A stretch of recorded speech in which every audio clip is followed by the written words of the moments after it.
Hello, everyone.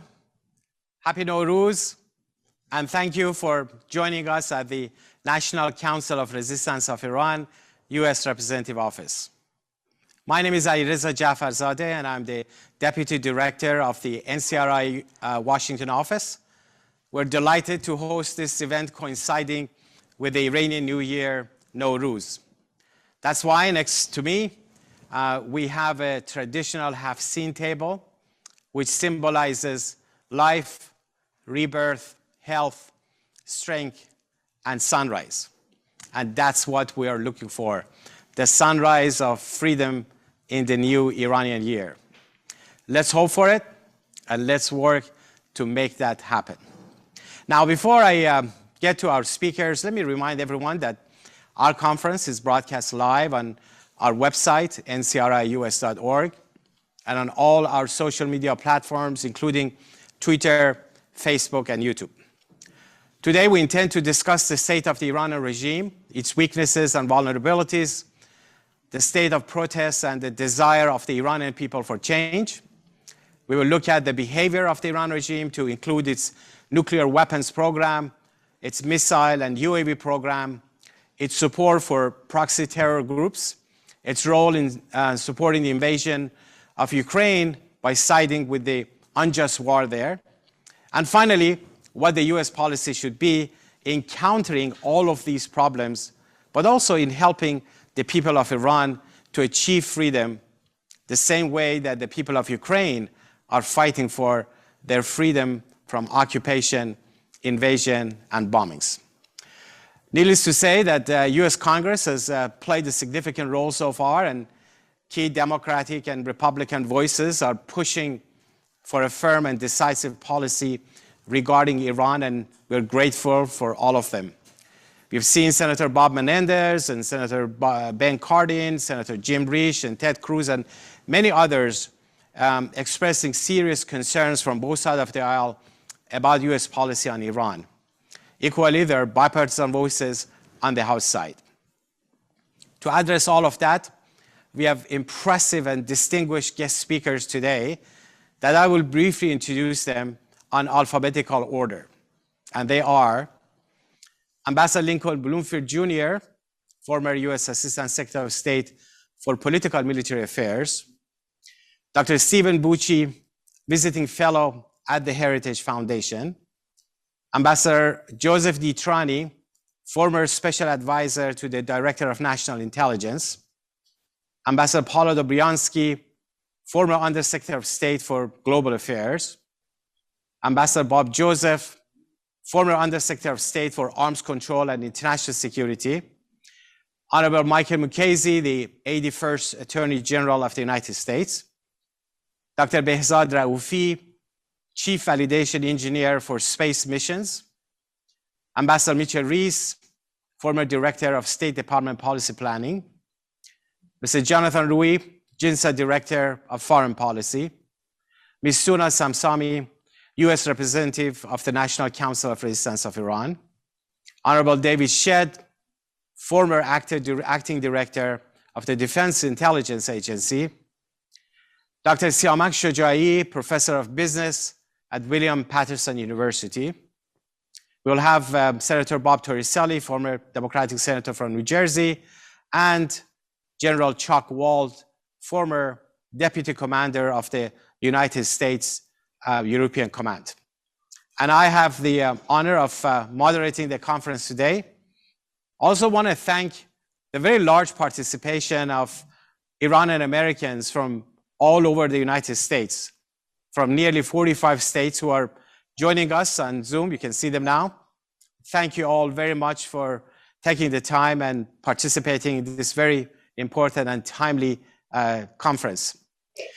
Now, let me introduce our first speaker, Ms. Suna Samsami, who is the US representative of the National Council of Resistance of Iran. Ms. Samsami, please.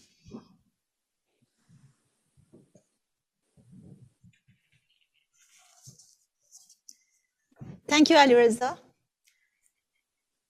Greetings to all of you. Happy Nowruz, distinguished guests, dear friends. As we celebrate the advent of Iranian New Year, Nowruz, our hearts and thoughts are with the suffering people of Iran and war-torn nation of Ukraine. We cannot but laud the people, especially women, of both countries for putting up a heroic resistance, the former against the ruling religious tyranny and the latter against an occupying force.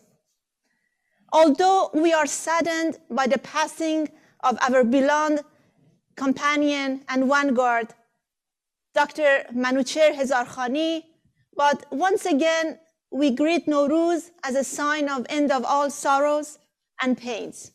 Let us also express the hope that with the start of the 15th century on the Persian calendar, a century of monarchic dictatorship and religious tyranny comes to end, and freedom and democracy flourish in Iran. The Iranian regime has never been so weak in its 43-year rule as it is today. The economy is bankrupted. Inflation is officially put at 41%, and 70% of Iranians live below the poverty line. The institutionalized corruption that spreads from the supreme leader to the Irgc and has engulfed the entire regime has left the Iranian economy run like mafia gangs, leaving no prospects of economic improvement under the current regime. Nevertheless, such economic malaise, ineptitude, corruption, and mismanagement have failed to erode the spirit of resistance among Iranians. Khamenei decided to install Ibrahim Raisi, a mass murderer, as president to consolidate his regime and prevent the eruption of more uprisings. Raisi is hated by the overwhelming majority of Iranian people for his direct role in the execution of political prisoners, especially during the 1988 massacre of 30,000 political prisoners, the majority of whom belonged to the Mujahideen Khalq MEK. And Raisi has relied heavily on the Irgc for his cabinet, for his foreign policy teams, and for the empowerment of terror proxies abroad. Nevertheless, Raisi has failed. Last year, Iran was the scene of major anti-regime uprisings every 4 months by farmers, workers, teachers, nurses, defrauded investors, steel workers, and fuel porters. This was coupled with the expanding activities of the resistance units, a nationwide network of mostly young activists affiliated with the MEK. The regime's inability and unwillingness to resolve any of the underlying economic, political, and social problems plaguing Iranian society on one hand, and its failure to extinguish the flames of resistance, the expansion of popular protest, and the activities of resistance units nationwide on the other, lead to only one conclusion. Iranian society is like a powder keg ready to erupt at any moment with the slightest spark. Regardless of the outcome of the Vienna talks in 2022, and regardless of the scope and extent of any sanction relief, the mullahs will never stop their bomb-making program, nor will they abandon their terrorism or the production and launching of ballistic missiles and UAVs against the countries in the region. Indeed, on March 10, Khamenei insisted that he will not abandon the nuclear program even after the sanctions are lifted. The mullahs want a nuclear deal only to secure the funds to pay for repression and warmongering while they complete their nuclear bomb-making program. The regime's entire nuclear weapons program must be dismantled, period. There is no halfway solution for the Iranian regime threats. Instead of thinking which designations should be removed from the terror machines of the Iranian regime including the IRGC and the Quds Force, the US and Western nations should look for ways to hold the regime accountable for the ongoing and decades of repression, genocide, and terrorism. The regime leaders must face justice for 4 decades of crime against humanity and genocide. This regime is a threat to the world, and the IRGC is a tool to keep the theocracy in power. Any sanctions relief would benefit the IRGC. Every dollar in the hand of the IRGC would further prolong the rule of the Ayatollahs and enables the regime for more repression at home and terrorism and mayhem abroad. Instead, the international community should recognize the Iranian people's struggle to overthrow the clerical regime and establish a democratic, secular, non-nuclear Republic Iran. Nothing can stand in the way of victory by the Iranian people, who have demonstrated incredible courage, resilience, and resolve in the face of adversities. Freedom will come to Iran. Thank you very much, and Happy Nowruz again. Thank you, Mr. Jeffers.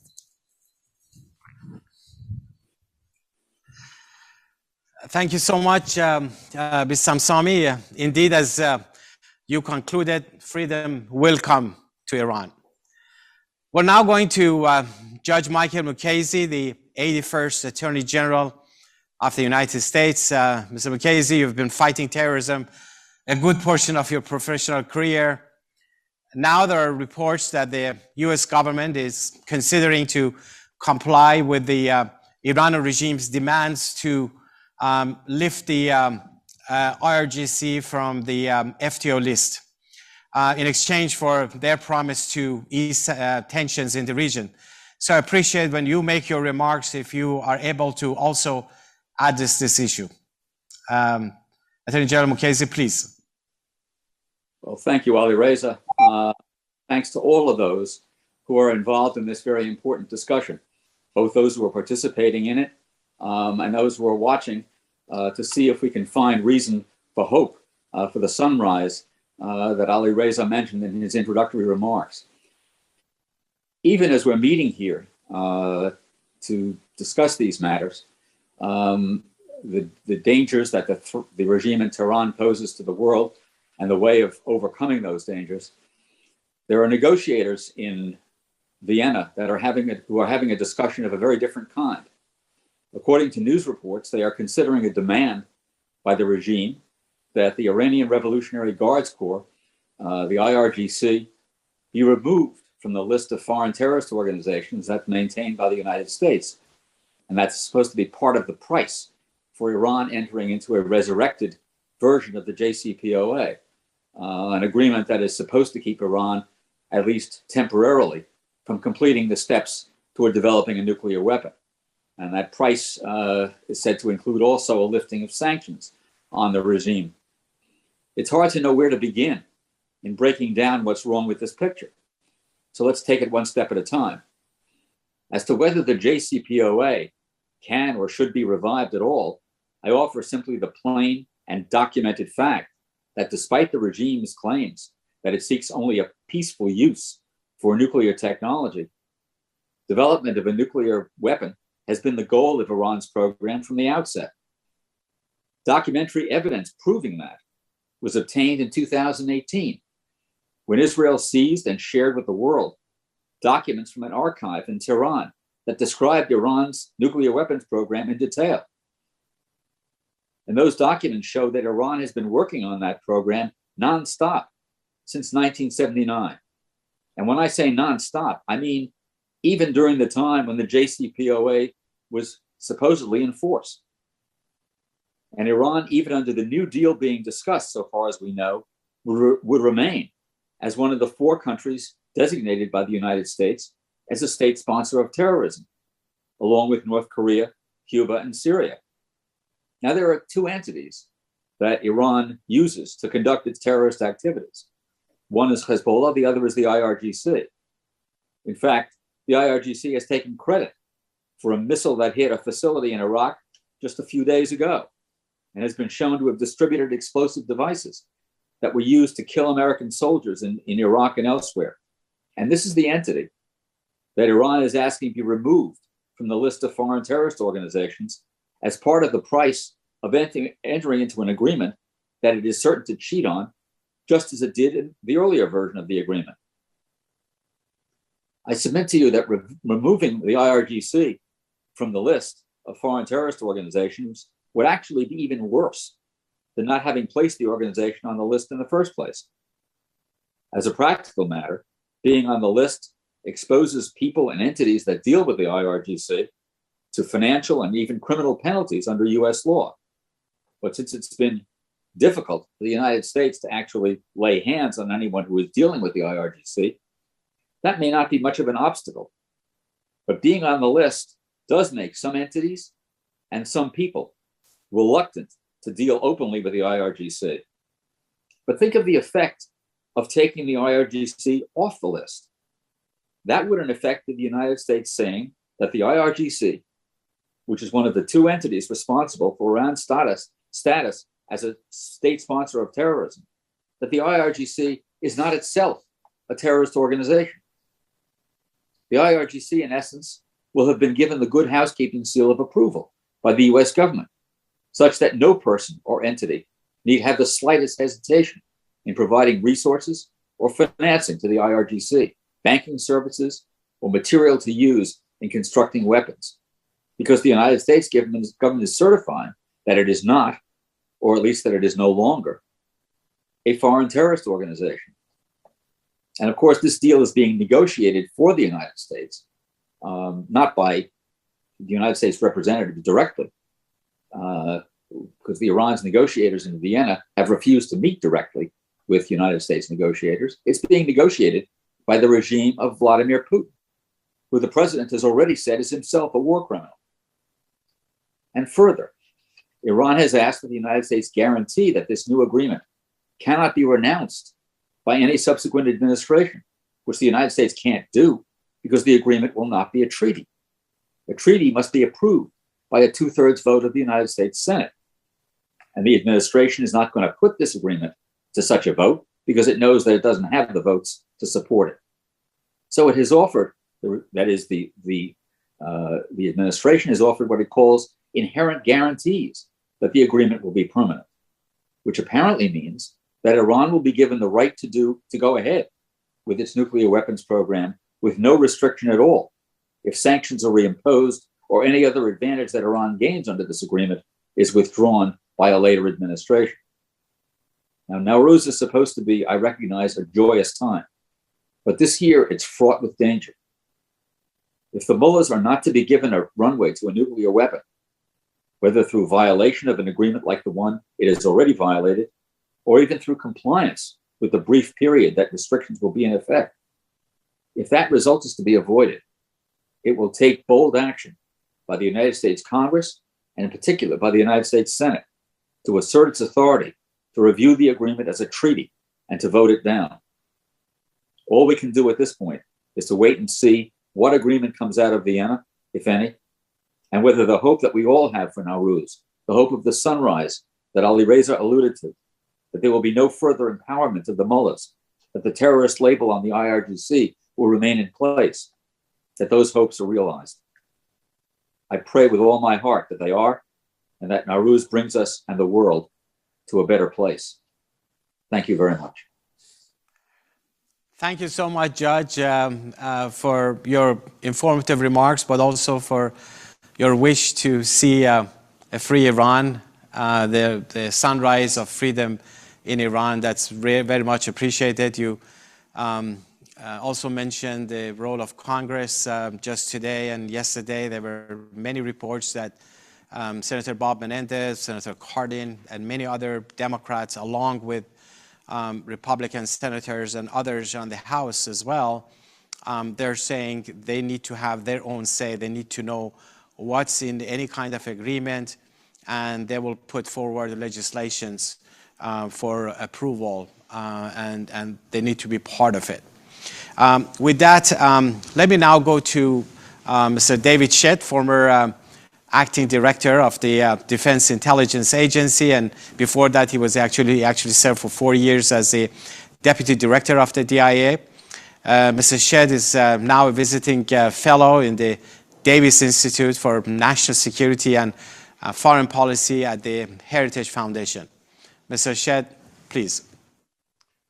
Thank you very much, Ali Reza. And Ms. Azami, a happy Nowruz to you. But let me build on Judge Mukasey's comments about the IRGC in particular, and I will leave to the other distinguished colleagues to go deeper into the Jcpoa 2.0 that's being negotiated in Vienna, with the appearances anyway of coming to a conclusion fairly quickly. As an intelligence professional, I always looked, as Judge Mukasey would say, at the facts. And the unemotional perspective of thinking of delisting an organization that for 40 years has been the vanguard of the revolution is unfathomable to me, based on the facts that speak for themselves. As the vanguard of the revolution, the Iranian Revolutionary Guard Corps has been at the center of a strategy, both at a strategic level, but also at a tactical level, of using terrorism as an instrument of national power. And to believe that being soft on them and somehow obtaining an agreement to delist them in exchange for them to behave otherwise is to say the equivalent of having someone change their DNA. Their DNA is terrorism as an instrument of national power against the Iranian people inside Iran and externally in its near abroad and around the globe. Terrorism is a central pillar of the Iranian regime. It has been and will continue to be, because it is philosophically completely committed to the use of terrorism in order to stay in power and to promote the Shia revolutionary aspects of the regime. When I think of the US policy of delisting them, I also go back to not only the hundreds of American lives that have been lost or maimed in the war in Iraq, Khobar Towers, and I could go on in terms of Syria and elsewhere, where the IRGC has actively engaged in terrorist acts against the American people as well, very specifically killing our men and women in uniform. But I think even more broadly, what kind of message does this send to other nations that might use as an instrument of national power the role or the aspects of terrorism as a means for either staying in power or promoting their interests abroad? What message does it say by delisting from the foreign terrorist organization, as Judge Mukasey pointed out, that individuals or organizations associated with the IRGC, while potentially flawed in its implementation and fully executing US policy on the sanctions against those individuals or organizations, what message does it send to those who think they can get away with terrorist acts and then simply be written off from an agreement that is non-enforceable at its very core when it comes to the Jcpoa? Finally, how is it possible to even contemplate another round of an enormous amount of financial support to the Iranian regime that will very quickly go into the vanguard of the revolution, which is the IRGC and the Quds Force? So again, with my background as an intelligence officer, facts-driven, and looking at the perspective of a regime that does not understand anything other than strength and force on the other side of the table, why would they commit to softening their line in the use of the IRGC?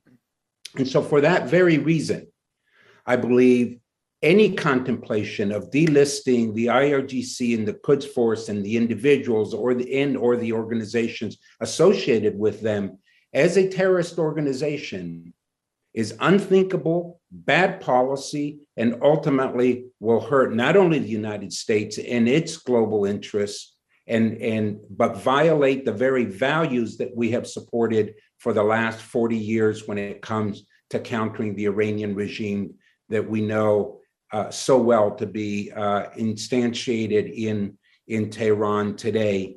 Yet at the same time, with the courage and the forthrightness of that opposition that speaks up on a daily basis against this regime in Tehran, we need to stand with the Iranian people in not delisting the IRGC and not acceding to a demand that is done through a third party, that is the Russians and the Chinese and other members of this negotiating team that have been in Vienna while we sat outside in the anteroom waiting to see what comes out of there. So thank you very much for this opportunity. I wish it were a more glowing perspective for 2022, but hope springs eternal, and we stand with the Iranian people in speaking up against foolish and bad policy and ill-conceived policies that ultimately will damage not only Iran, but the United States and those who stand for freedom. Thank you very much. Thank you so much. Thank you so much, Mr. Shett, for sharing your experience with us. You mentioned standing with the people of Iran, and that's extremely important. As you know, the Iranian people made a revolution that was meant to be for freedom and democracy, but the mullahs stole that revolution. And they did exactly the opposite of what the people actually wanted. They named the top agency or institution for terrorism and killing, the IRGC. They used the word revolutionary in that. They changed the meaning of everything. And thank you for reminding everyone that this regime only understands the language of force and strength. With that, let's go to our next speaker, Ambassador Joseph Ditrani. Mr. Ditrani has served as the president of the Intelligence and National Security Alliance, a professional think tank. From 2003 to 2006, Ambassador Ditrani was the special envoy for the six-party talks with North Korea. In 2010, Ambassador Ditrani was appointed Director of National Counter-Proliferation Center and Special Advisor to the Director of National Intelligence. Ambassador Ditrani, great to have you with us. Please. Thank you, Ali Reese. It's an honor being here, and congratulations for Nowruz and having this distinguished forum to talk about this very, very important issue.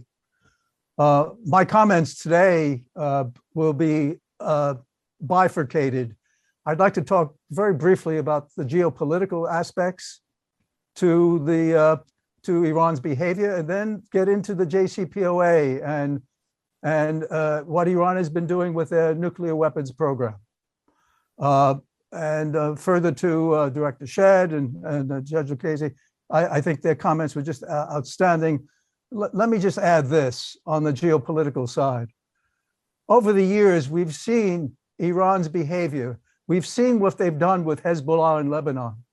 We've seen what they've been doing with the Houthis in Yemen. We see very clearly, and our distinguished colleagues have just spoken about the IRGC and the Quds forces and their activities in Iraq, in Syria. I mean, it's blatant, it's out there. And this preceded the Jcpoa and subsequent to the Jcpoa in 2015. I think we should remember this. When we were talking about the Jcpoa and talking about implementing it, there was a hope, some sense that with this, Iran will moderate its behavior. It will cease its terrorist activities, its intrusive, threatening behavior, whether it be in Yemen, whether it be in Iraq, Syria, Lebanon, etc. But this has not happened. Subsequent to the JCPOA in 2015, it continued. Not only did it continue, it intensified.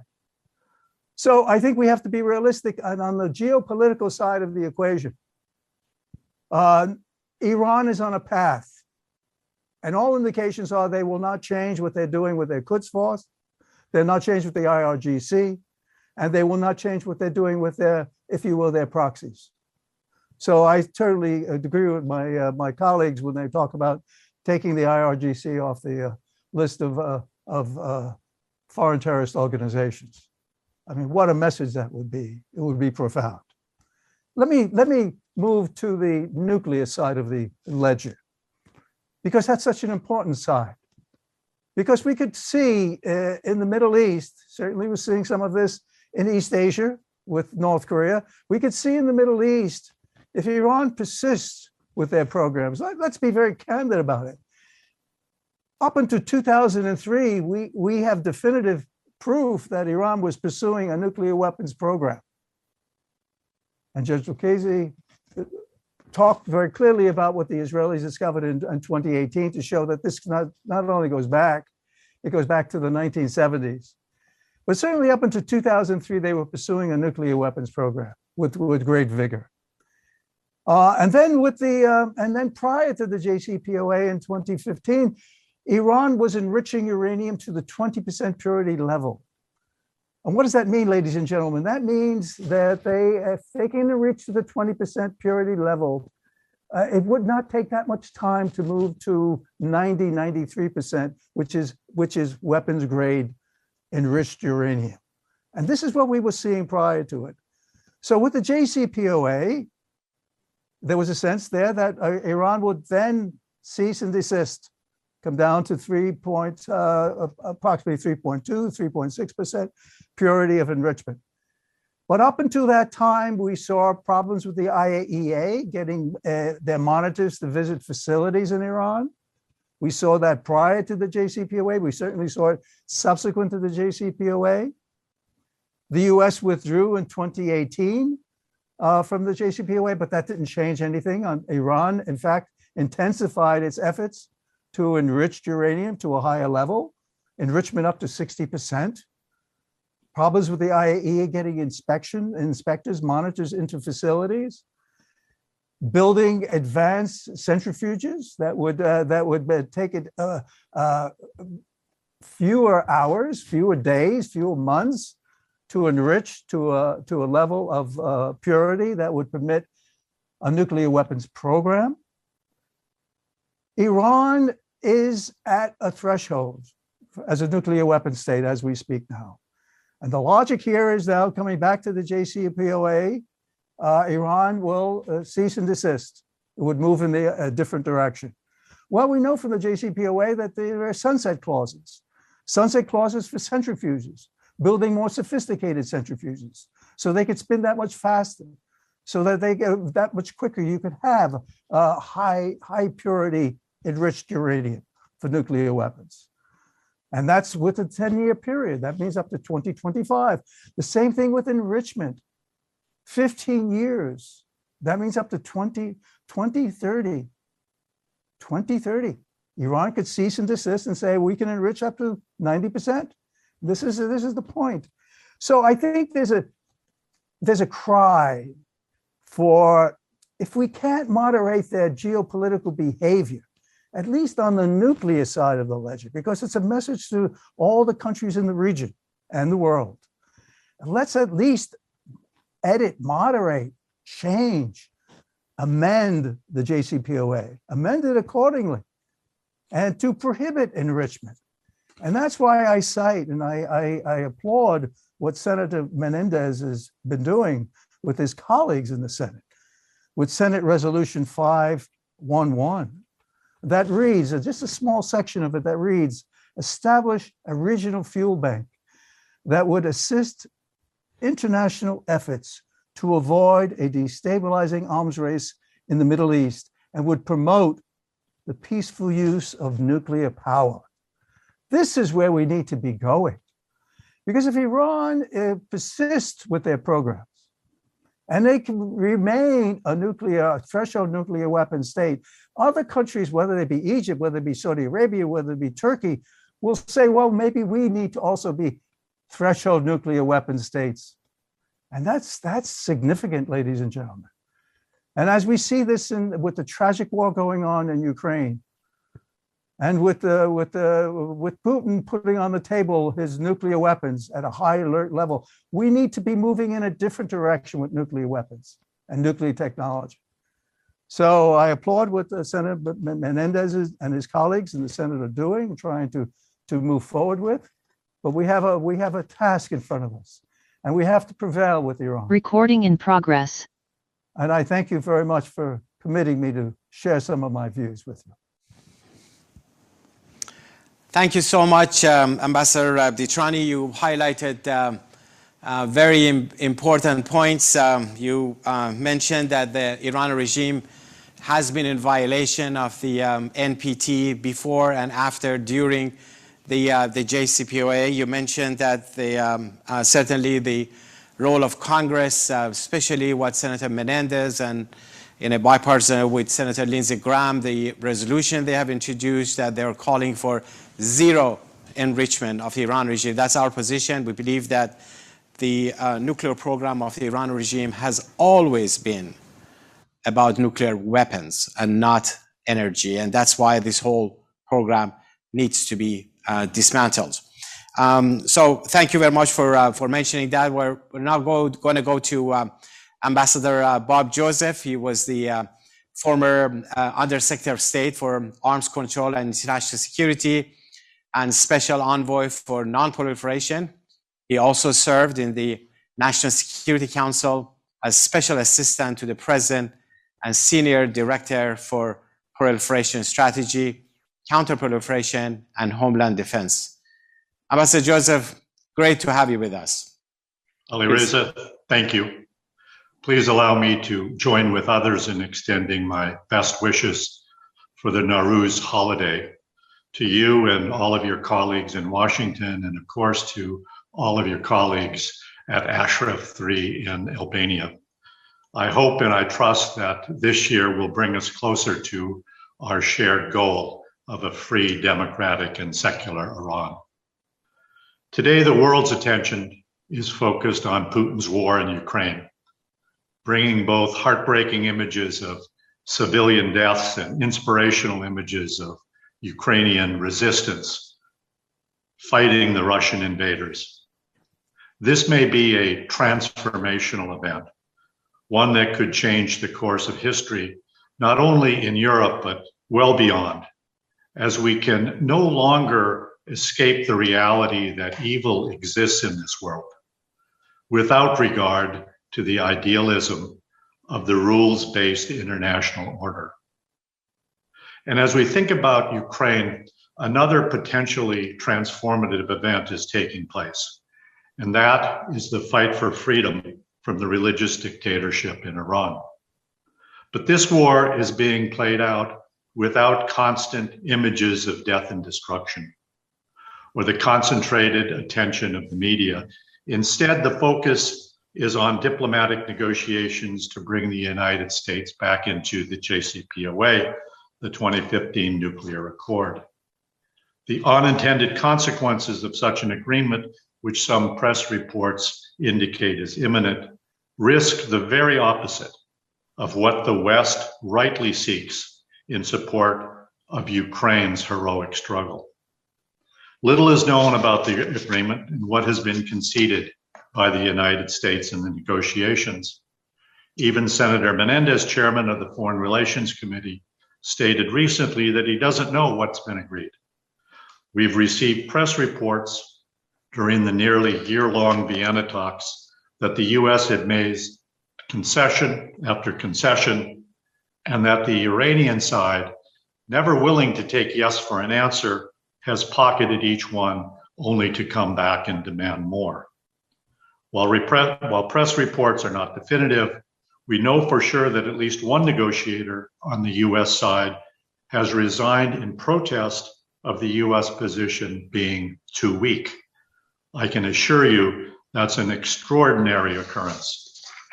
As Judge Marchese and others have noted, we've seen in recent press reports that the US may have already offered to lift the terrorism designation of the Revolutionary Guards, described as the last remaining issue. If Iran agrees not to target Americans and to rein in regional aggression. You might ask yourself, how is this even possible?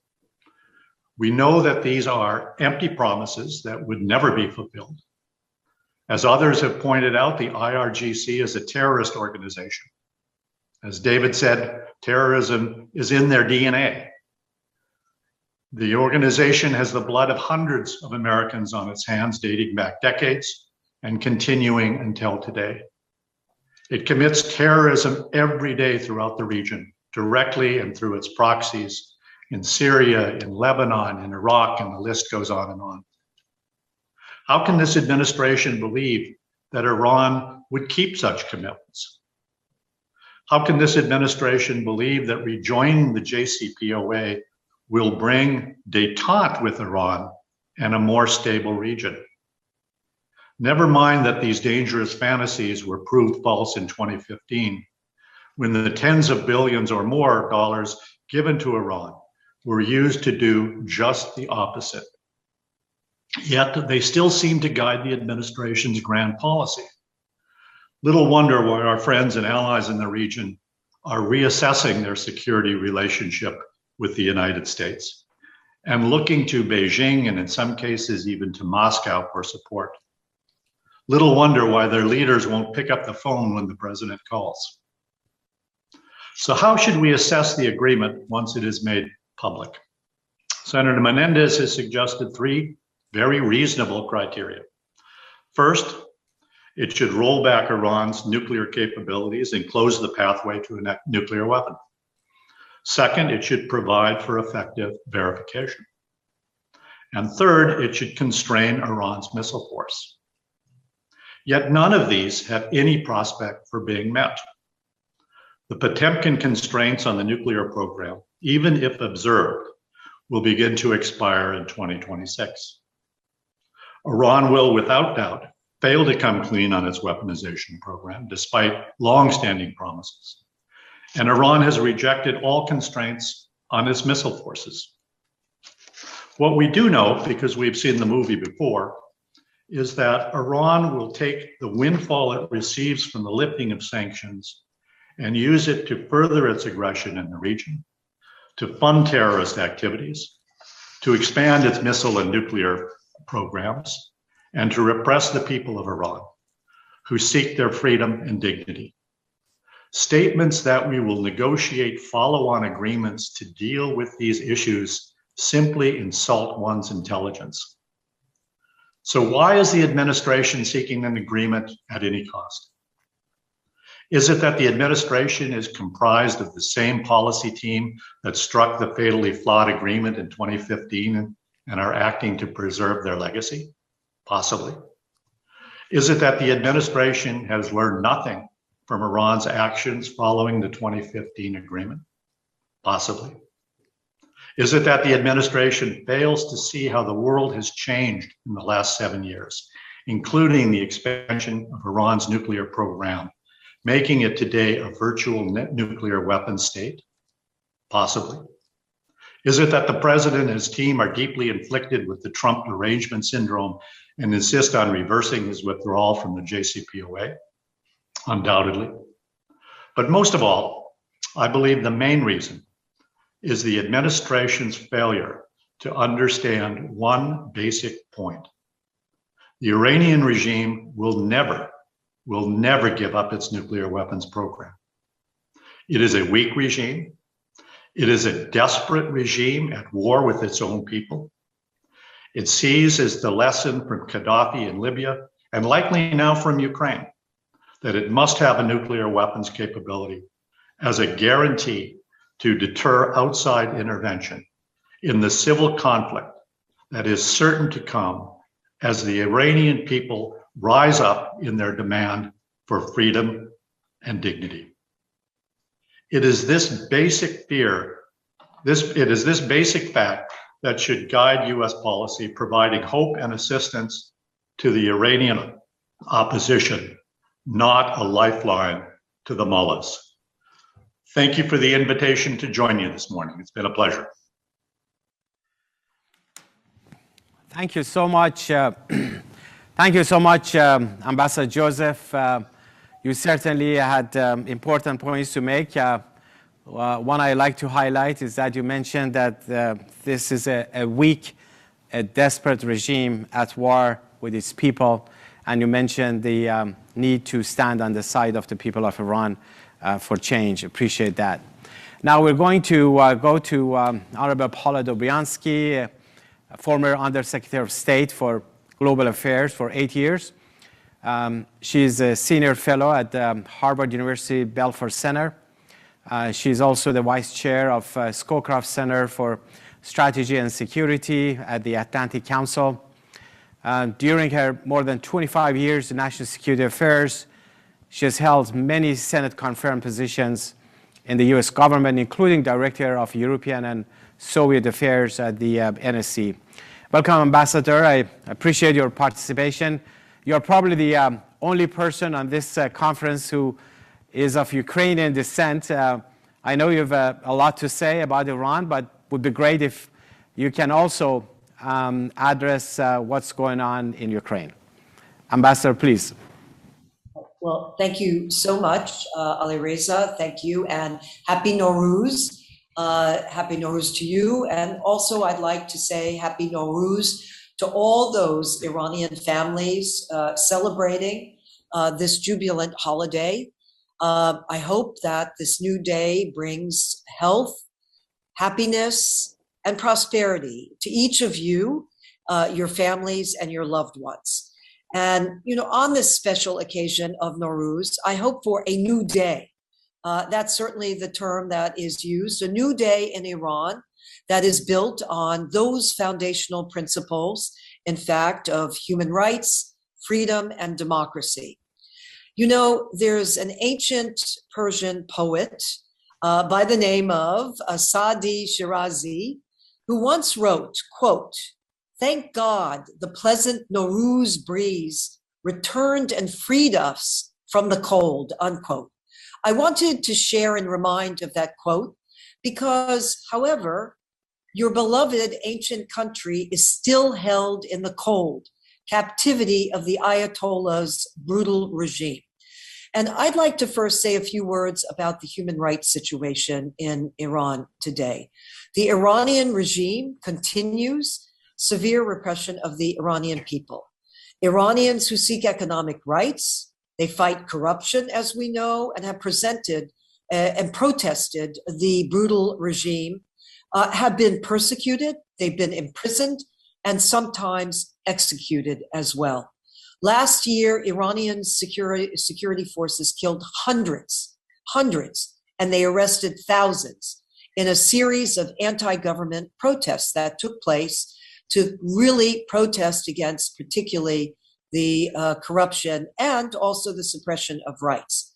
Now, according to the United States State Department, the annual Human Rights Report, this is a quote, "The government of Iran severely restricted freedom of speech and of the press and used the law to intimidate or prosecute persons who directly criticized the government or raised human rights problems." You know, another area that really stands out as egregious in terms of human rights violations is that of women's rights and dignity. They're also heavily restricted in Iran. Married women cannot get a passport or leave the country without their husband's permission, and a woman considered disobedient or for no reason at all could be beaten and injured. Her children could be taken away from her. The regime has really failed miserably also in addressing the epidemic and truly epidemic of domestic violence. So human rights has been human rights violations have been systemic to Iran. And let me finally mention in this area, Freedom House also talked about how non-governmental organizations that track human rights violations are also very much suppressed by the regime. One, for example, the Center for Human Rights Defenders is closed and some of its members are imprisoned. Now, I'd like to also say a few words about some other very current topics. Today, it has also been reported that the Biden administration is considering the removal of the Islamic Revolutionary Guard Corps, the Irgc, as a terror organization in return for a public commitment from Iran to pursue a de-escalation, in the region. Now, the possible removal obviously comes at a time where these Jcpoa negotiations are ongoing.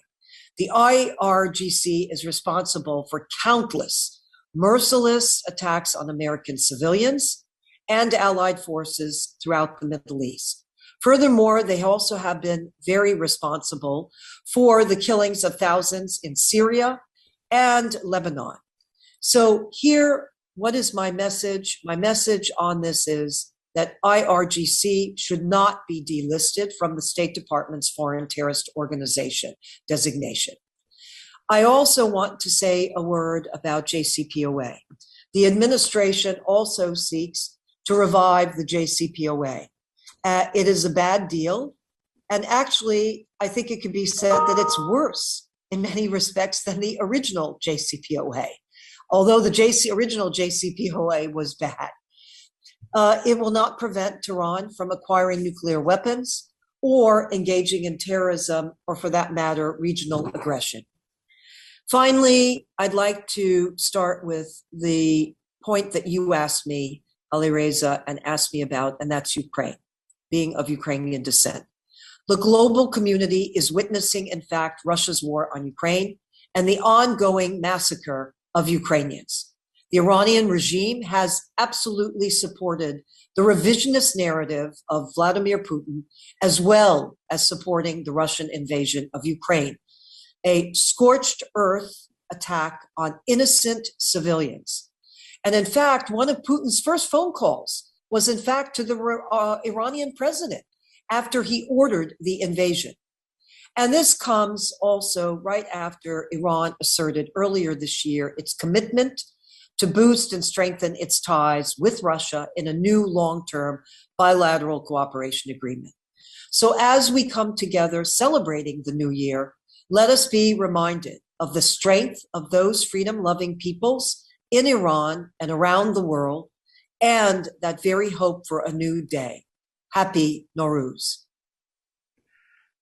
Thank you so much. Thank you so much, Ambassador Dobryansky, for your great remarks, but reminding everyone about the Saadi Shirazi, the famous poet of Iran, that talked about putting an end to the cold and captivity, and reminding us of the brutal regime in Iran. And you talked about the human rights, women's and rights, and you ended with the strength and the power of the people of Iran and their desire for change in Iran. Really appreciate that.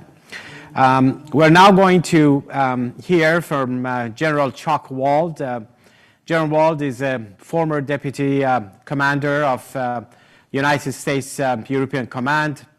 He has an impeccable military career, including commanding the 9th Air Force and U.S. Central Command Air Force and Shaw Air Force Base, South Carolina. General Wald, we'd like to hear your thoughts on the Iranian regime's threats and the way to deal with it. And thank you for joining us, General. Please. Thank you, Larissa, and Happy New Year and Nawaz to the entire NCRI team and everybody associated with this call. I have to say that most of the cogent points from a diplomatic standpoint have been covered extremely well by the last three ambassador speakers, and it's impressive. What I'd like to do is just spend a moment, I think, to put into maybe military context the significance of a Jcpoa agreement in the terms and the structure that we're looking at today, and the significance of that agreement allowing Iran to still move toward becoming a nuclear nation. I don't think anybody in the world today that has a TV or a cell phone has missed what's happening in the Ukraine and the significance of that, not only from the standpoint of Europe, but from the global standpoint. One of my frustrations has been over the last several years, probably the biggest, I think, the poorest definition of what we should do as a foreign policy for the United States is when we said we need to pivot toward China. I fully agree China is a threat. We need to focus on that.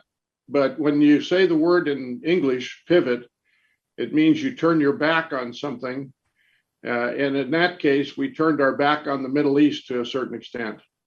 The Middle East is not going away from the standpoint of importance for a lot of reasons. And we need to stay focused on that.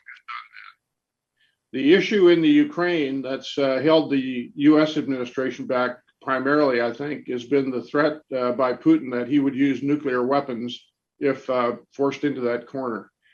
That is a significant issue for any country that has that type of weapon and leverage. My concern is that Iran would move toward the weapon if this agreement is made, that they would have the ability to use any nuclear weapon as total leverage in the Middle East. It would significantly inhibit us from using some of our capabilities in the Middle East to support our friends in the Middle East. As was mentioned by the ambassador earlier, the Russians and Chinese are making inroads in the Middle East because of the belief by the leadership in both the UAE and Saudi Arabia primarily is that we're departing from the Middle East in a big way. It's lost its stature as an important part of our foreign policy and issues that we concern ourselves with in the United States. You've got Mohammed bin Zayed, who's the Crown Prince of the United Arab Emirates, is a extremely savvy and experienced leader in these types of issues, and he's making it public that he's having meetings with Russian and Chinese diplomats and others, government officials, to discuss how there could be a collaboration on various issues. That is an ominous issue for the United States. So I think the number one issue for me is the fact that the world would change significantly if Iran had a nuclear weapon, not just from an Israeli standpoint, from the rest of the Middle East. Number two, I totally echo the concerns with the Irgc being taken off the terrorist list. There's no way that should be allowed to happen. They make the Russians look weak in a lot of ways from the standpoint of how their actions are in the Middle East and what they've done. And then an unforgotten part of the whole issue that I think the Ginsa group, and Jonathan Ruiz on here, my colleague from Ginsa, can talk to this at length, but the ballistic missile development and testing by the Iranians is another step that is lost in the discussion many times, but is a significant issue for the United States. So I would say, Ellarisa, and for everybody on this call, the major thing we should be thinking of right now is how, if Iran were to get a nuclear weapon, it would change the dynamic in the Middle East. It would handcuff the United States from the standpoint of our participation there and our negotiations with other countries in the Middle East. It's going to definitely change our stature with our allies. And the Irgc being taken off the terrorist list would be a huge mistake and actually immoral. So Ellarisa and everybody here, Happy New Year. I'm sure at some point we can have this call from Tehran, but I'm looking forward to that. And in the meantime, Happy New Year to all. Thank you. Thank you so much, General, for your comprehensive remarks. And I take you on that important wish to have these events very soon in Tehran in a free democratic republic form of government in Iran, and what an impact that would have, not just on Iran or the people of Iran or the countries in the region, but the whole globe. Again, thanks a lot for that. Now, with that, I'm going to go to Dr. Stephen Bucci, Visiting Research Fellow for Special Operations and Counterterrorism at the Heritage Foundation. He was also a Deputy Assistant Secretary of Defense. Dr. Bucci, please let us know what you think is important and relevant about Iran in light of all the talks in Washington. Please. Okay, thank you very much, Ali Reza, and thank you to the Council for having me back again at this important gathering, and happy Nowruz to all. At the risk of being somewhat repetitive with some of our other esteemed speakers, I'll offer my views, which I think are pretty much in alignment with everyone else. I'll probably speak a little more plainly than some of the others, but the original Jcpoa was a huge mistake.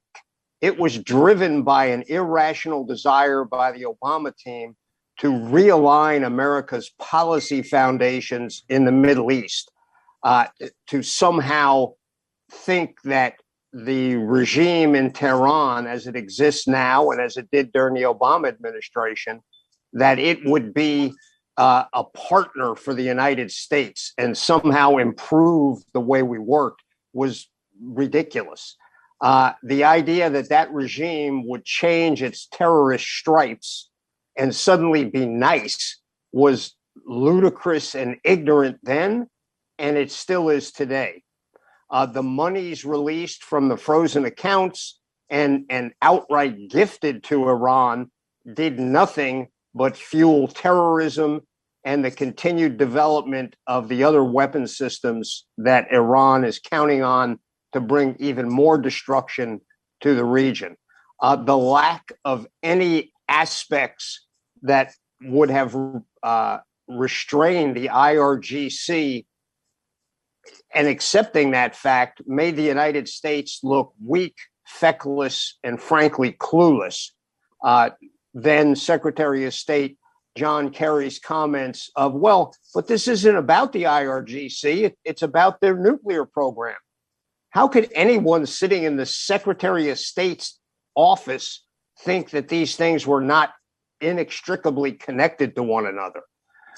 The more strict policies of the Trump administration were in fact moving Iran to a degree towards compliance. It was at least looming on the horizon as a possibility. And the way we knew that was how stridently the mullahs were squealing under the pressure of those policies.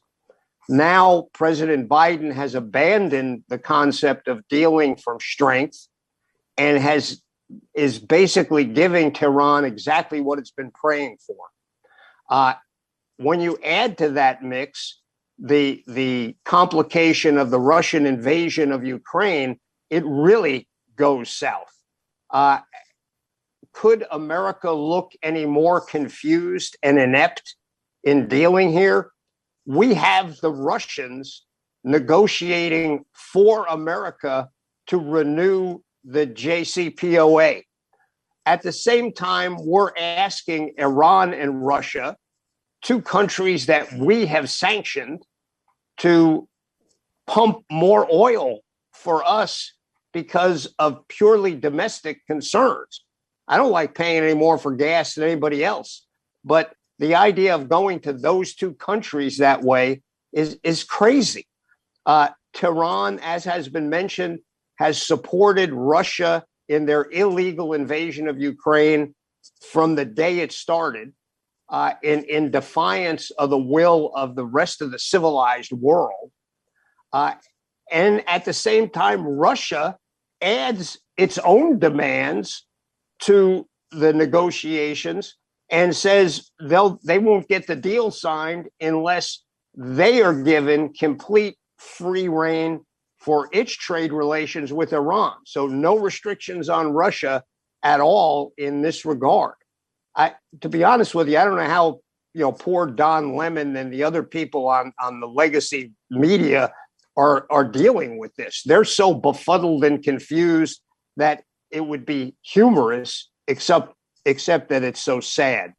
The Biden administration now wants to lift the foreign terrorist organization designation for the IRGC.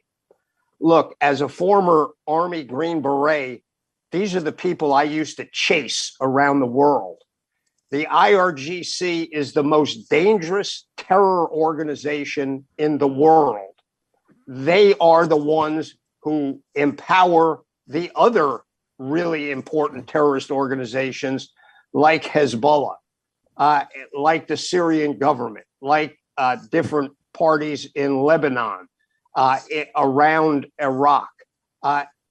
And why do we want to lift this designation? Not because the IRGC has changed a whit.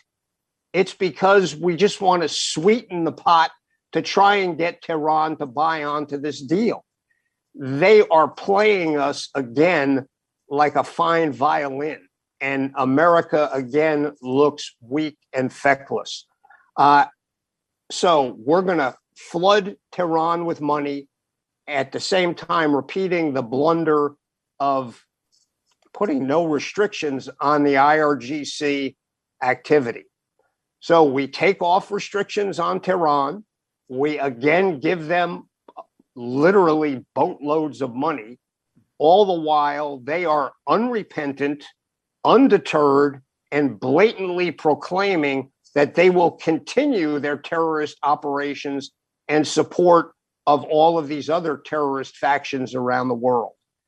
These actions cannot even be considered a policy.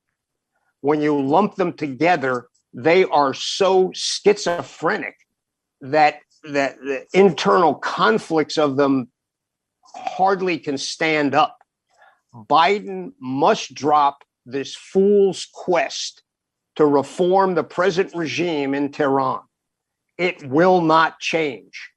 The IRGC is still a foreign terrorist organization, and the murderous leaders in power in Tehran will never be a viable negotiating partner for any responsible nation, let alone for the United States. We must stop this foolishness and trying to work with the mullahs and return to operating from a position of strength and maximum sanctions, and do our best to end this horrific regime and work toward true freedom for the Iranian people. Thank you. Thank you so much. Thank you so much, Dr. Bucci. You certainly hit the key points regarding the nuclear weapons program of the Iran regime, regarding the terrorism, the IRGC, and that the people of Iran want to end the rule of the Ayatollahs and bring democracy and human rights. You mentioned the problems with the Jcpoa. I think there is a very strong bipartisan voice in the U.S. Congress about that. And just last week, Senator Bob Menendez, the powerful chairman of the Senate Foreign Relations Committee, he spoke at the addressing the Iranian Americans.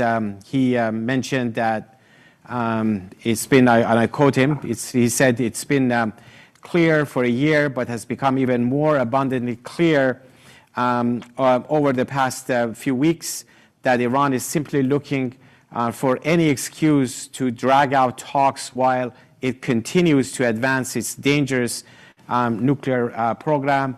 He had said earlier in February that this is exactly why I was so concerned over the Jcpoa framework of leaving the vast majority of Iran's nuclear program intact. And he also described the Jcpoa as deeply flawed. The voice is not just him, and he has a strong group of Democrats who are backing him, Senator Cardin, Senator Shaheen, and others, and also on the Republican side, the ranking member of the Senate Foreign Relations Committee, Senator Jim Risch. You have Senator Ted Cruz, Senator Pat Toomey from Pennsylvania, and a host of others who actually very recently signed a letter by 49 Republicans expressing the very concerns that you raised today. With that, let's go to Jonathan Rui, who is the Director of Foreign Policy at Ginsa. Prior to that, he was a senior policy analyst at the Bipartisan Policy Center, where he worked on the Middle East and former Soviet Union security issues. He was also previously at the Hudson Institute. I know he's done a lot of work and research on the missile and the drone program of the Iran regime, in addition to the nuclear weapons program. Jonathan, great to have you. Please go ahead. Thank you, Ali Reza. And first of all, I just want to echo all my fellow panelists in saying Happy Nowruz. I'm very pleased to have the chance to address this audience and to be part of this esteemed panel. We've heard certainly a lot about the nuclear deal. I'll try to cover a couple angles I think that haven't yet been tackled head on. And then as Ali Reza mentioned, I'll discuss the missile and drone program and where this goes from here. The new nuclear deal, which certainly appears imminent, will be sold by its proponents as a straightforward return to the original Jcpoa of 2015. But in reality, I think this deal is something rather different and in fact, far worse. Rather than the longer, stronger deal pledged by the Biden administration, this new agreement is actually weaker and shorter, assuming that, like with the Jcpoa, Iran will again be permitted to keep its advanced centrifuges in country. And because this centrifuge program is much more extensive than it was 7 years ago, this means that under the new deal, the regime will be something like 6 months away from producing enough fissile material for a bomb, compared to the stated 12-month breakout timeline under the original Jcpoa. Additionally, this breakout time will start shrinking long before the deal officially sunsets, just 4 years from now, compared to a decade under the original deal. The Iranian regime is permitted to steadily expand its enrichment capacity using more and more advanced centrifuges. Another way this new deal will be different is in terms of the consequences on the ground in the Middle East. Like in the original deal, the Iranian regime will receive something roughly on the order of $100 billion in various forms of sanctions relief, which, as we've heard from other panelists, would be an unmerited lifeline of cash for a weak regime. Just as it did when the original deal came out, the regime can be expected to spend most of this money on fomenting instability abroad, especially around the Middle East, as opposed to spending it at home, where the money is desperately needed to reverse and address the regime's incredible mismanagement of Iran's economy, natural resources, and its human capital. What's worse, compared to the 2015 deal, the regime's missile and drone capabilities are much more advanced now, and it can proliferate these capabilities much more effectively around the Middle East than it could in 2015. My organization closely tracks the regime's missile and drone attacks around the region. And just to give everyone sort of a brief snapshot, I'll just note that in 2015, when the original deal was agreed, Iran and its proxies used roughly 100 total projectiles in attacks around the Middle East. And most of these projectiles were simple, relatively rudimentary, unguided short-range rockets. By comparison, just last year, that number was up to 750 compared to 100 7 years ago. And these were mostly advanced, longer range, and much more precise drones and ballistic missiles. This represents a major upward trend in Iranian capabilities, and it will only get worse with sanctions relief. In fact, that number I quoted of 750, currently the regime is on pace, including with its proxies, to break that record this year. So what this all means is that far from putting Iran in a box, as the Biden administration said last year, the new deal actually paves the way for this regime to build up a large-scale nuclear weapons program in the near future and to further ramp up its already high aggression around the Middle East, and that will begin almost immediately. But sort of to close, I want to highlight, I think, an additional underappreciated aspect of this nuclear deal, which is the profoundly undeserved legitimacy it will grant the Iranian regime. Obviously, the hot topic right now, which we've been discussing, is the lifting of the Irgc sanctions, which I would just reiterate have nothing to do with what's required of the United States to rejoin a nuclear deal. And it would be a completely unmerited unilateral gift to the regime. And it would confirm for Iranian negotiators the wisdom of sticking by their red lines, especially red lines that have nothing to do with the deal, and would confirm for them the United States' willingness to cave on any number of Iranian demands regarding its nuclear program or more generally. I would just add, there's the issue of the Non-Proliferation Treaty, or the NPT. Under the treaty, the Iranian people have every right to peaceful nuclear technology for energy and medical purposes, but the regime has consistently violated the NPT through its covert activities on a nuclear weapons program. Many of those activities the NCRI has helped reveal to the world. These illegal actions initially led to UN Security Council sanctions on the regime, which in turn helped form the basis for US, EU, and other sanctions. However, just 3 years from now, under the terms of the nuclear deal, these sanctions will be eliminated, as will the legal basis for them, even though the regime has done nothing to come clean about its past work on nuclear weapons.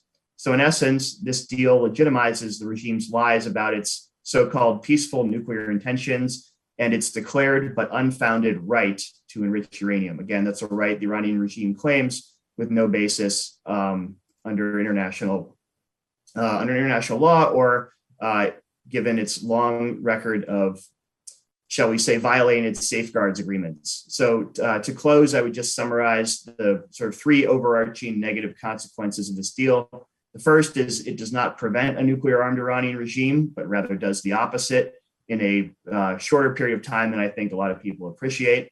Secondly, through sanctions relief, it will supercharge the regime's increasingly dangerous program of military expansion around the Middle East, which is again the opposite of putting Iran in a box. And third, it will give the regime's nuclear weapons program undeserved legitimacy, which will in turn have serious consequences for the broader non-proliferation regime more globally. So in each of these ways, this nuclear deal will not encourage the regime in Tehran to become more moderate, as the deal's supporters have long advocated, but it will rather empower, enrich, and entrench this regime. Thank you all for your time today. I really appreciate the chance to speak with you. Thank you so much. Thank you so much, Jonathan. Really appreciate your remarks. Very comprehensive remarks you made. You summed it up, but there is no justification for any sanctions relief, and any relief actually makes things even worse in terms of the terrorism of the Iran regime, in terms of their nuclear weapons program, in terms of the threat they're posing to their own people and also in the region. Now I'm going to go to a very top expert on the economy. Dr. Siamak Shojai is a professor of economics and finance at William Patterson University. Previously, he served as Dean of School of Business for 20 years at various institutions such as State University of New York, Plattsburgh, Central Connecticut State University, and William Patterson University. He's the author of books in the areas of oil industry, globalization, and fiscal policy. He has also published peer-reviewed articles about economic sanctions and oil production. Dr. Shojai has resided in the US since 1978. Without the opportunity to visit his birthplace, Iran, he has closely followed the developments there. Professor, very glad to have you with us, and please go ahead and share your thoughts. Unmute yourself, Professor.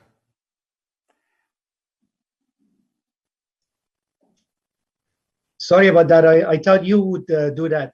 But thank you very much for giving me the opportunity to be among such a distinguished panel of experts, people who really are knowledgeable about what is happening in Iran, in the global economy, and in the Middle East, and who deeply care about not only the interest of the Iran, of America, but also Iranian people. Many often when I talk to people inside Iran, they tell me, CMAC, why don't you go and explain it to the US administration? Tell them what is going on in Iran, what is happening, how miserable our life is, how this regime has destroyed our economy, how they are murdering us, and tell them, please help us do something about it. And after today's discussion and listening to the wisdom of so many wonderful people, I will be reporting to them that you have no worries at all. There are enough thoughtful people and experts in the United States who do understand what is going on and what is the consequences of the actions of the illegal regime in Iran.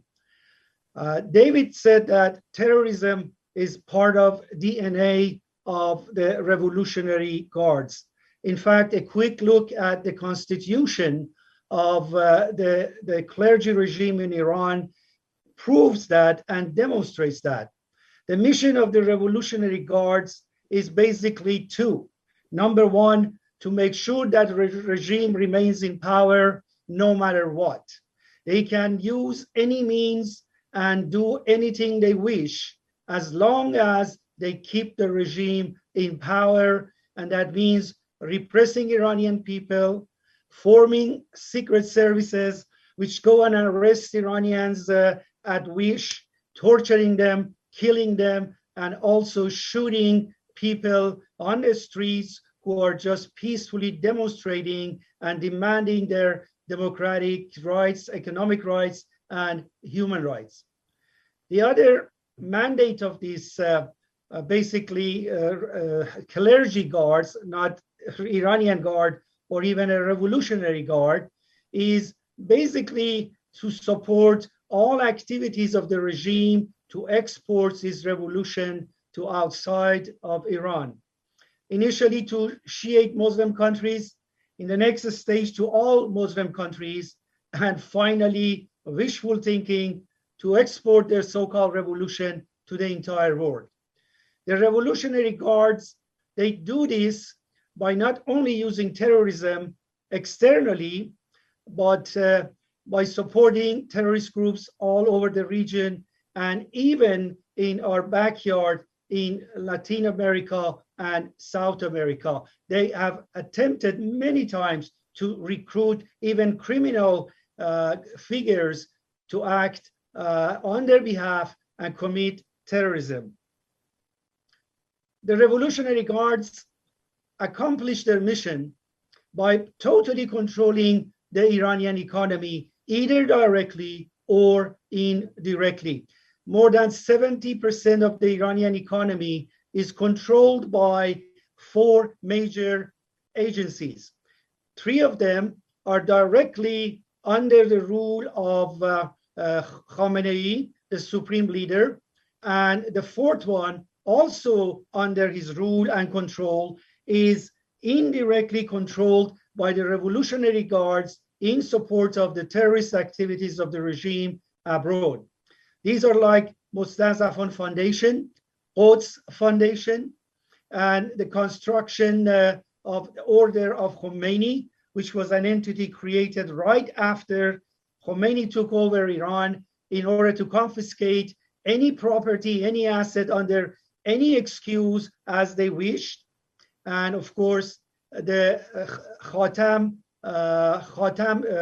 Foundation, which is like a foundation, but it is part of the Revolutionary Guards and controlled by them, and it controls basically all the oil, gas, petrochemical, construction, and many other industries in Iran. Every dime, every dollar released to the clergy in Iran, to the Revolutionary Guards, is a dollar which goes directly in the hands of terrorists all over the world. Meantime, Iranian people are miserably suffering from extremely high inflation.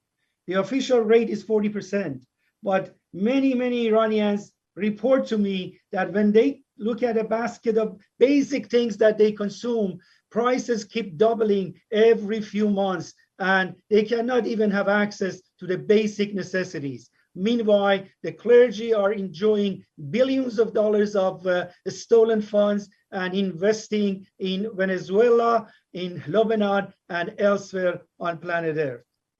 Iranian people complain about unemployment rate among youth being more than 40%. Unemployment rate among women is literally 90%. And then all the funds that have been given to this regime, even when there were no sanctions, even when there was no extreme pressure, and during the previous government, Ahmadinejad's government, more than $800 billion worth of oil revenue was just siphoned out without even a dime of benefit to the Iranian people. People are miserable, people are out there, and the sanctions have had nothing to do with the mismanagement and corruption that exists in Iran, which has caused economic misery among Iranian people. The question is, what should the outside world do about this? The outside world has two choices, in my opinion. Number one, to continue and not to learn any lessons from the past 20 years or the past 42 years, and more or less continue the game of cat and mouse, and also the policy of appeasement, and let the Revolutionary Guards and the clergy have access to billions of dollars. You can probably trace some of those dollar bills which were put in a suitcase and delivered to the regime under the agreement of 2015 in South America, in Lebanon, and many, many other places wherever the terrorists are. Follow that policy and hope that this regime will change its DNA. The current administration can placate the Iranian regime, continue what has not been effective at all. The role model for this regime when it comes to nuclear weapons and nuclear capabilities is North Korea. And now the Ukraine situation demonstrates to them that in order to fill the conventional military gap, they need nuclear weapons. Like Putin is threatening the world with a nuclear war. They believe that if they acquire nuclear arsenal, they will be in a much stronger position, and their conventional military weaknesses will be basically reinforced by the threat of nuclear war. The other choice, and I'm going to conclude in here, the other choice of the free world is to join the Iranian people, to hear them, and to assist them, to stand by them, and hope that through their direct effort and the real and full support of outsiders, including United States of America, this regime will be sent to history, and a free, democratic, and secular Iran will be basically prevailing in Iran and will build the future of Iranian people. I am a father of 3 sons who were born in America, and now I have 2 grandchildren who were born in America. I am really worried about the future of my children and grandchildren as long as this regime, illegal regime, is in place in Iran. It won't be long when their missiles would reach potentially where my grandchildren sleep, in New York. God bless all of us, and I hope that United States government, particularly the current administration, will choose the right decision. Thank you. Thank you so much. Thank you so much, Professor Siamak Shajai, for sharing your years of experience and expertise, especially on the IRGC, on the Iranian economy. You said the economy is totally dominated by the IRGC, that 70% of the economy is controlled by the supreme leader and the IRGC, that they're not, I like your description, they call them clergy guards because they're neither Iranian nor revolutionary, and you call for standing on the side of the people of Iran. Really appreciate that. And now we have received so many tape messages from young Iranian Americans who wanted their voices to be heard. I picked one of them to show here. This one is from Sina Saidian. He's actually a sophomore from the prestigious University of California in Berkeley. He's born in the US, but his parents, both of them academics, were born in Iran. Let's watch Sina. Good morning, distinguished guests. Thank you all for joining us today to celebrate the Iranian New Year. My name is Sina Saidian, and I am a student at UC Berkeley.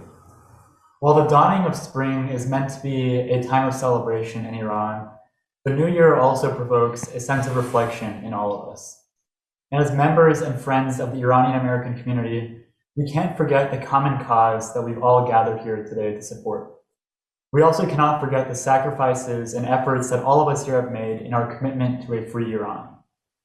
On behalf of the younger generation of Iranian Americans, I'd like to thank all of you for your enduring policy advocacy for freedom and democracy in Iran.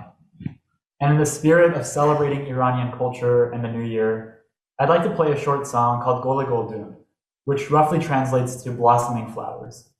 And to me, the song invokes a sense of hope for a new era blossoming from the youth in Iran. And I hope that that feeling is shared among all of you as well.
Thank you, and I hope we can all join each other in person in a future meeting. Thank you, Sina. Great message of hope from a forward-looking young Iranian American who has not seen Iran, but is sure fighting to liberate it. Thank you, Sina.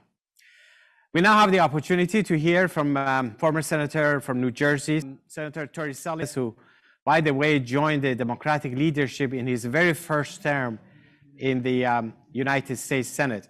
So let's see if we can have Senator Torricelli on. Senator, please go ahead. Well, first on this Nowruz, let me say to everyone in the Iranian American community, in the diaspora everywhere, and to those who may hear my voice in Iran, the happiest of New Year's. I hope everyone enjoys the holiday. And then when the holiday is over, gets up again, remembering that in this new year, like in every new year, we hope the Iranian people finally find freedom for themselves, their children, and their country. If there is one thing different this year from all the times we've gathered in the past, I am left with an overwhelming sense of optimism, but frustration watching the tragedy unfolding in the Ukraine. The Russian invasion, the loss of freedom, the disappearances, the tragic loss of life.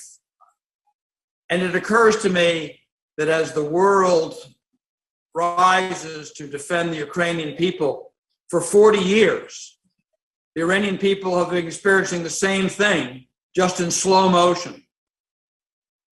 Their children disappearing, the loss of the most basic freedoms, the imposition of an alien ideology, the imposition of leaders that they cannot choose, the loss of any economic opportunities, living in abject poverty and destruction. We've been saying for 40 years why the Iranian people, and many have rallied to our side around the world. But as we now see the international community in almost lockstep, putting sanctions on the Russians for the destruction they have brought the Iranian people, we ask ourselves, how about Iran? Why is it different? And do the people of Iran, frankly, deserve less simply because they're not in the heart of Europe? Do we not all have the same standards and the same rights? It's a timely message. It's a timely thing to think about as the Biden administration thinks about sanctions on Iran, whether they might be lifted in a new nuclear deal as they're imposed on the Ukraine. The right answer is the administration is right on the Ukraine. No sanction is too tough until the Ukrainian people have their freedom back and their children have a future and they're safe and secure. That's the same policy for Iran. It is the same thing. And so, my message for this Nowruz would be that the world see us in the same light. And as the administration negotiates with Tehran, the mullah is insisting that the Revolutionary Guards be lifted from the terrorist list. We resoundingly say no. What has changed? How are the Revolutionary Guards any less terrorist today than they were yesterday? Or when they were killing American soldiers in Iraq? How are they less terrorists? Why? Because the possibility of bringing Iranian oil onto the market to further squeeze the Russians? What kind of a stand for freedom would that be in Europe? What kind of solidarity with the freedom of the Ukrainian people if we did it at the sacrifice of the Iranian people and hypocrisy besides? If we can't deal with the terrorist list honestly, we shouldn't have it at all. The right decision is the same policy and to hold firm. As surely as these sanctions will break the will of the Russians in the Ukraine, they will break the will of the mullahs. The idea isn't to have one nation free at the expense of the other being enslaved. It is for all nations to be free. On this Nowruz, to everyone in the Iranian community everywhere, solidarity always. Those of us who may care about Iran but are not Iranian are no less determined. The Iranian people will be free and this nightmare will end. Happy New Year to everyone, and thank you. Who certainly provided valuable points regarding the very credibility of the FTO list, as well as the parallels you drew between what's happening in Ukraine and what's been going on in Iran for 4 decades without getting as much attention. And you talked about the determination. Really appreciate that. Our next speaker is someone who's been dealing with science and space all his professional career. Dr. Behzad Raoufi is Project Verification and Validation Lead Engineer and Chief Validation Engineer for Space Missions. He's been involved with deep space missions and operations over the past 2 decades. We appreciate your participation, Dr. Raoufi, and we'd love to hear your thoughts about both the Iran regime's nefarious projects that threaten the global security, but also the shining young generation of Iranians whose agenda is exactly the opposite of the Ayatollahs in Iran. Please go ahead, Dr. Raoufi. Good morning, and happy Nowruz to all Iranians and every peace-loving person on earth. And thank you for inviting me to the online conference for the occasion of Iran New Year, Prospects of Change. It is an honor to be among such distinguished guests.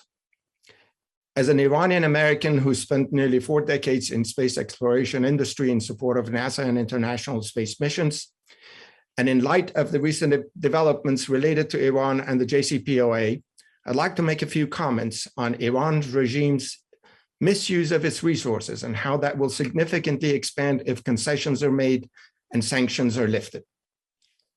Over the last 4 decades, the regime has used Iran's resources to ever increase its oppressive policies of jailing, torturing, and murdering anyone in Iran who asks for their basic freedoms and human rights. Its state-sponsored support for terrorism, for terrorist organizations abroad, the power and reach of IRGC and its external armed Quds force to further instigate proxy wars in the region. Also, the regime's ambition to not only develop a nuclear weapons capability, but also the capability to deliver warheads via their medium-range as well as intermediate-range ballistic missile delivery systems. Iran, and as its main force, IRGC ballistic missile capability has been steadily increasing, even when JCPOA was in full effect. Iran's claim of a peaceful space and nuclear program is merely a front for its activities aimed to develop a nuclear weapons capability. I'd like to note that Shahab-3 medium-range ballistic missile, which has range of 1,000 kilometers, has been improved in Shahab-3 variant, which now has a range of up to 2,000 kilometers, or approximately 1,250 miles. This means it can reach countries such as Israel, Egypt, Romania, Bulgaria, and Greece. And according to IAEA, it can likely deliver nuclear warheads. Qadr 110 missile or 110 missile has higher maneuverability when intermediate range ballistic missile capability and was tested in November of 2015 and on January 29, 2017. It's worth mentioning the latter was clearly after JCPOA was signed in July of 2015 and went into effect on January 16, 2016. US considers this to be a violation of UN Security Council Resolution 2231, which calls upon Iran to not work on ballistic missiles capable of delivering nuclear weapons. Iran just recently flexed its military missile capability by attacking Iraq with many ballistic missiles. All this clearly shows the missile program of the regime has no peaceful purpose. It partially operates under the cover of a space program and is an integral part of its nuclear weapons program. This must significantly be curtailed, if not altogether dismantled. Under the current JCPOA, not only is this not addressed, but come 2023, any current restrictions would be removed. As an Iranian American who loves to see a free, democratic, secular, and non-nuclear Iran, the final message I'd like to leave you with is that despite the false and deceitful show of external strength, the Iranian regime's existential problem is internal and related to its defiant population who want positive change in Iran. The main opposition, NCRI and MEK, are organized, increasingly strong, and gaining momentum among the defiant youth of Iran. In fact, as we speak, the regime has arrested 2 award-winning students who received gold and silver medals in astrophysics in international Olympiads because they were accused of working with the main Iranian opposition. Tehran is more concerned about Mrs. Maryam Rajavi's 10-point program for the future of Iran and anyone else than anything else. This is precisely why Ebrahim Raisi, responsible for murdering over 30,000 political prisoners in Iran in 1988, was installed at the helm as the regime's president. This is not a sign of strength. This is a sign of a trembling and collapsing regime. US policymakers should, and in fact, they should pursue to see the fear and this desperation of Iranian regime and realize that this regime has no future despite projecting external power. Thank you for having me in this program again. And let's hope that this year would mark the beginning of the downfall of the regime and to bring about a democratic Iran. Thank you. Thank you. Thank you so much, Dr. Behzad Raoufi. You provided both the insight about the missile program of the Iranian regime, how they use the so-called space program as a cover for their advanced ballistic missile program as part of their nuclear weapons program. But you also highlighted the weaknesses of the regime and the hope for change, which is a real hope. Thank you so much for that. Our next speaker is Ambassador Mitchell Reese, former Director of Policy Planning, U.S. Department of State. He was also United States Special Envoy for Northern Ireland, the 8th President and CEO of the Colonial Williamsburg Foundation, and the 27th President of the Washington College. Ambassador Reese, glad to have you with us. Please go ahead. It is always a great pleasure and privilege to speak to you, especially as it coincides with Nowruz, traditionally marking a new day. I want to wish all of the Iranian people a very happy and healthy new year. All of you are gathered in your homes with friends and family to celebrate this time of rebirth and renewal. But we cannot ignore what has been happening inside Iran and elsewhere around the world. Since 2018, there have been 8 major uprisings in Iran involving 200 cities and involving hundreds of thousands of Iranian citizens. The protests have continued to this year. Resistance units organized by the main Iranian opposition, the MEK, and consisting of all sectors of Iranian society, have been leading the protests and targeting symbols of repression across Iran.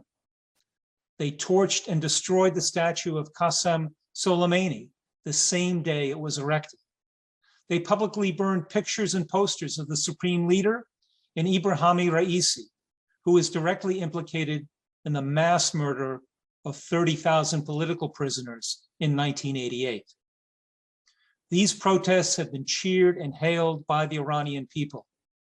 They give hope to all Iranians that the long nightmare of the Ayatollahs is almost over, and that we can see a new Iran based on the principles of freedom, democracy, and equality. The opposition leader, Madam Rajavi, has used these 3 words to express her hopes and dreams for a brighter future for all Iranian people. The courage and bravery of the resistance in service to these 3 principles promise brighter days ahead. But the United States also has an important role to play. Other speakers will address the nuclear deal, the Jcpoa, and its dangers. For me, the bottom line is that the criminal regime in Tehran can never be allowed to develop nuclear weapons. There also should be no debate over removing the Foreign Terrorist Organization label for the Islamic Revolutionary Guard Corps, the IRGC.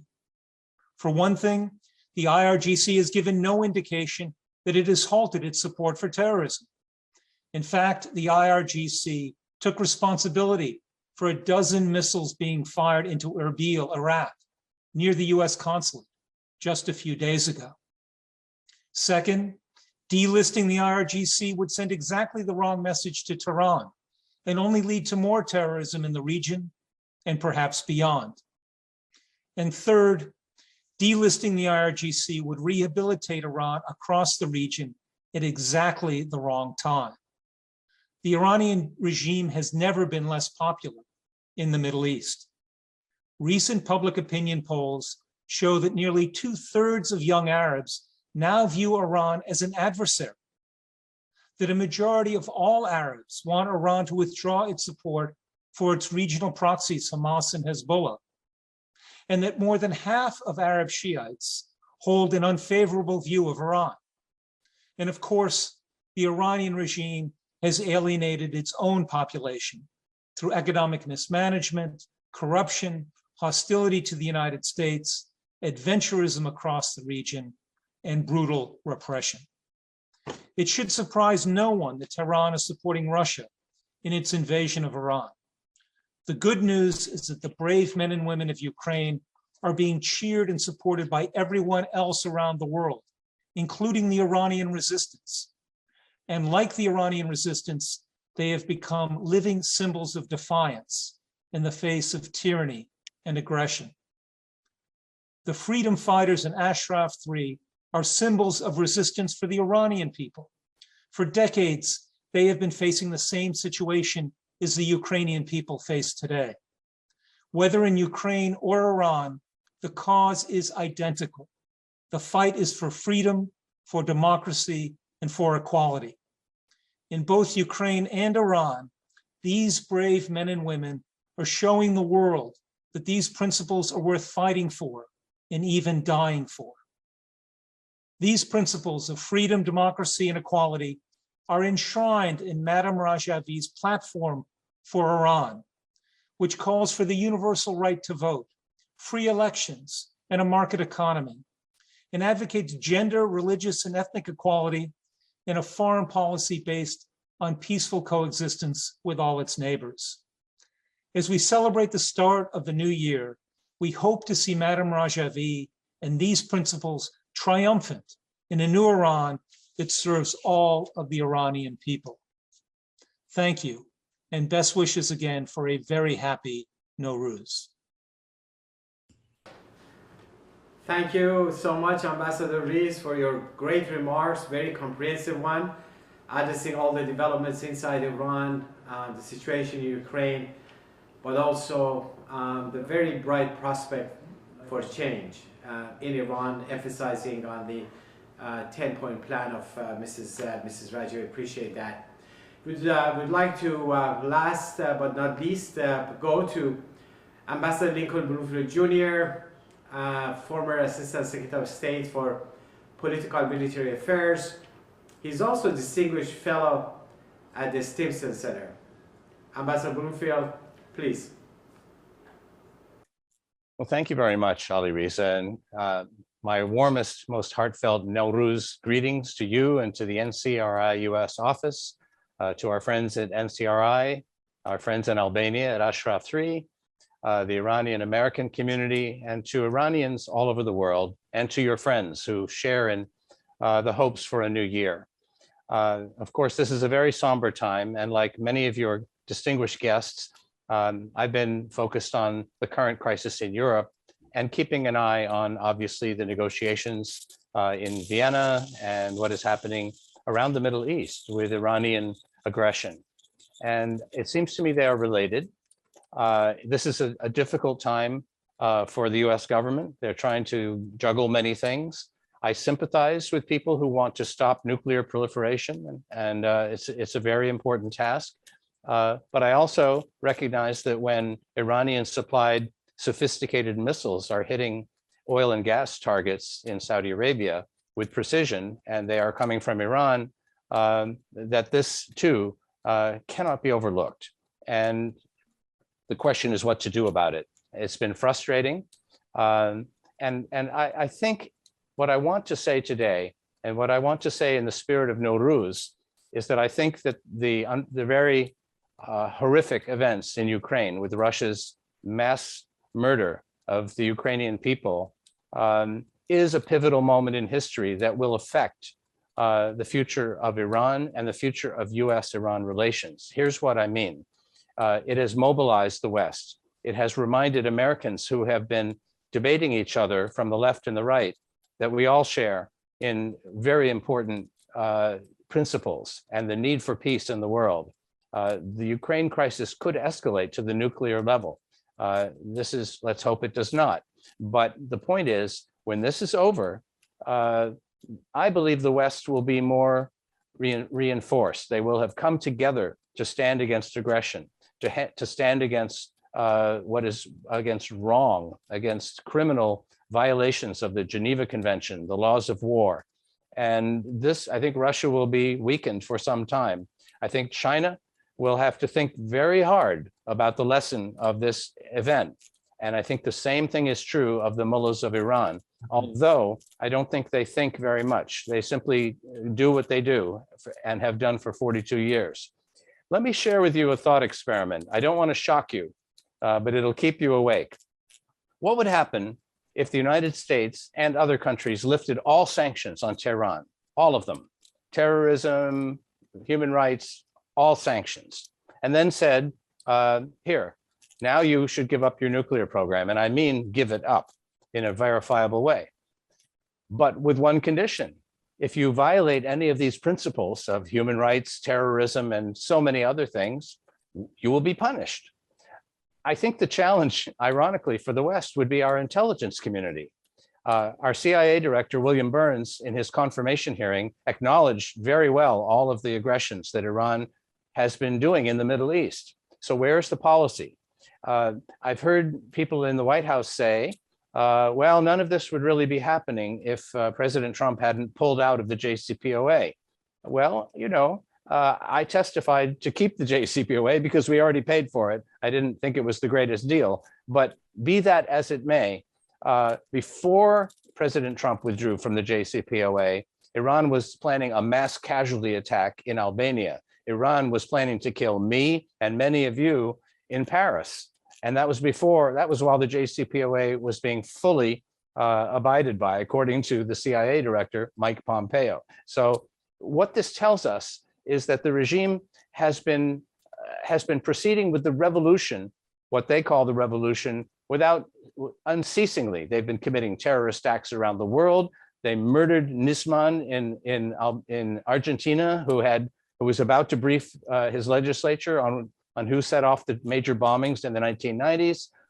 You know, they've had MOIS Section 312 teams chasing down Mujahideen-e-Khalq members all over the world, surveilling them, threatening them, blackmailing their families. We don't hear about any of this unless they end up in court, as they did in Antwerp and now in Sweden and in Spain. We need to hear a lot more about the Revolutionary Guards, the Quds Force, the Ministry of Intelligence operatives. I mean, think of it. The former foreign minister Zarif, who was so well received by the West, so graciously received, his ministry allowed a mass casualty bomb to be placed on a commercial airline from Tehran to Vienna in the diplomatic pouch. We never heard any repercussions. So what I'm saying is this: Iran continues to violate international norms. The crisis in Ukraine reminds us all that international norms are what we must live by in a peaceful world. So when this is over, mark my words, it's time to have a major conversation about the return of democratic countries, the freestanding world, and groups like the NCRI that support Madam Rajavi's 10-point plan, which is perfectly consistent with all of our values. And to stand for these things, not just because it makes us feel good, but because we need to push back against the deep danger of authoritarians from Moscow to Beijing to Tehran and elsewhere. This is my hope for the new year. I applaud my colleagues for their thoughts in this seminar, and I wish all of you the very best and hope to be with you in this new year. Thank you. Thank you so much, Ambassador Bloomfield. It certainly was an important reminder that before the US pulled out of the Jcpoa, which the regime was violating it all along, Tehran was actually waging terror plots in Europe and the US against the main Iranian opposition, but also against American citizens. Now, with this, ladies and gentlemen, we're coming to the end of our program. Thanks again for joining us today. I want to thank all of our great speakers and who really provided food for thought and offer tangible solutions for the policymakers in the US and elsewhere.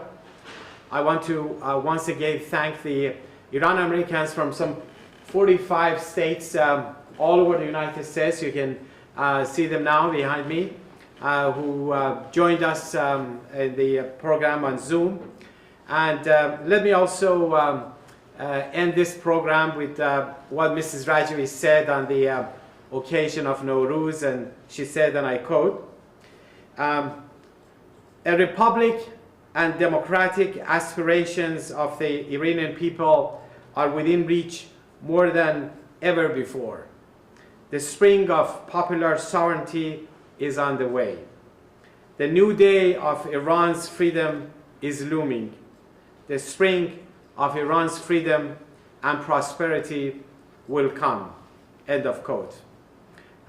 Indeed, a free Iran is the only choice ahead of us. Thank you all very much. God bless all of you, and Happy Nowruz. Bye-bye.